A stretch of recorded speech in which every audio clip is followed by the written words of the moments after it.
Have you ever been betrayed? Have you walked through that season of such heart-wrenching pain? It is so difficult and so hard. And I want to just talk about it just for a minute this morning. You may be saying, Marcia, why are you talking about betrayal in Morning Joy? Isn't it supposed to be encouraging and uplifting? Absolutely. But you know what? The pain of betrayal is one of those things that can hinder us from walking in the fullness of joy.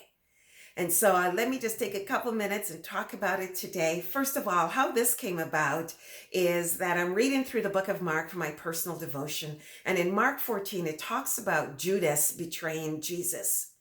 And for once, I reflected on, how this must have impacted Jesus. We know he was fully man, fully God, and the pain that he must have felt.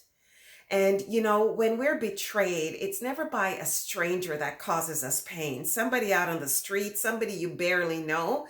It's not. It's those who are closest to us, family, friends, our church family. This can cause us the greatest pain. And it's right here in Psalm 55. Let me just take a minute and read it. Verse 12. If an enemy was insulting me, I could endure it. If a foe was rising up against me, I could hide.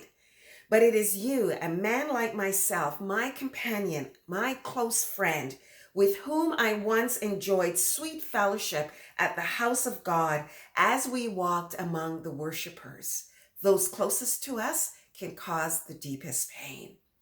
And so this morning, I want to encourage us in just one thing that we can do. If you are walking through a season where you're experiencing the pain of betrayal, the first thing that I want to say to you is commit them to God.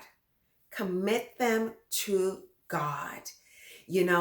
I thought about Jesus. He never treated Judas any differently. He didn't go around and tell everybody how awful and how terrible Judas was. Judas was right there when Jesus washed the feet of the disciples.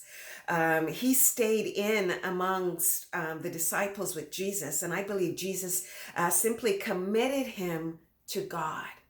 And so the first thing that I want to recommend for you to do is to commit this person to God and trust God to take care of the situation. In Psalm 37, it says, do not fret because of evildoers, nor be envious of the worker of iniquity. In other words, don't stress. I know, it's easier said than done. But every time, just commit them to God, commit them to God. And the psalmist goes on to say, trust in the Lord, do good, dwell in the land. Keep your eyes focused on God.